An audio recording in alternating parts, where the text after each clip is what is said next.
Later this year, the 18th installment of the Legend of Zelda series will hit shelves with Breath of the Wild. The Legend of Zelda is often considered to be one of the best video game series of all time, despite its many different installments, all roughly telling the same story. Here's 8 things I bet you didn't know about the game.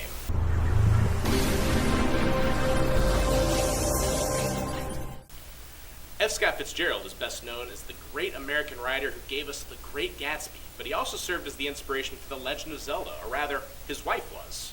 Zelda Fitzgerald is said to be Miyamoto's inspiration for his namesake character because he wanted his princess to have a, quote, mysterious, unobtainable, alluring quality that he felt was best exhibited by Zelda Fitzgerald. The timeline for the Legend of Zelda games is super complicated. In fact, the first 2 games, both on the NES, actually are considered to be part of an alternative timeline where Link fails to defeat Ganondorf in Ocarina of Time. The creator of The Legend of Zelda created the game with exploration and completion in mind due to his own love of exploring as a child. This doesn't even seem worth mentioning today in a world with games like Grand Theft Auto, Skyrim, and countless MMORPGs that are all about exploration. But this was unusual for the time, considering most games in the 1980s were focused on achieving a high score. The original design for the game was meant to allow users to create their own dungeons, along the lines of Minecraft or Super Mario Maker.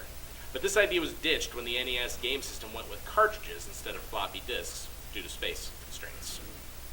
In A Link to the Past, there's a super secret room in the game where you can get a decent sum of rupees, and there's a block that you can push for a message that reads, "My name is Chris Houlihan. This is my top secret room. Keep it between us, okay?" This is actually a reference to a contest in Nintendo Power magazine, where the winner got his name put into the game. Congratulations, Chris Houlihan, wherever you are. In the 1980s, Nintendo Mania became so big there was even a Saturday morning cartoon called Captain N the Game Master that featured a boy who was magically pulled into his television to play an active role in fighting against and alongside many different Nintendo villains and heroes. Captain N was basically your typical high school-aged boy, and he was armed with a Nintendo Zapper as a weapon. The show also featured villains like Mother Brain from Metroid and King Hippo from Punch-Out!, as well as heroes like Simon Belmont from Castlevania, and in a few episodes, the most popular episodes actually, Link from The Legend of Zelda.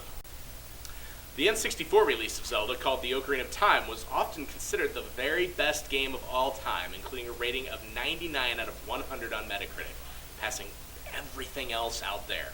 99 out of 100.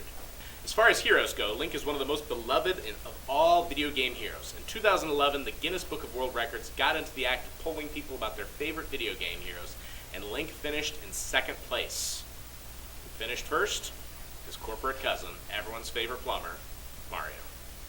That's 8 things I bet you didn't know about Zelda. Thanks for watching.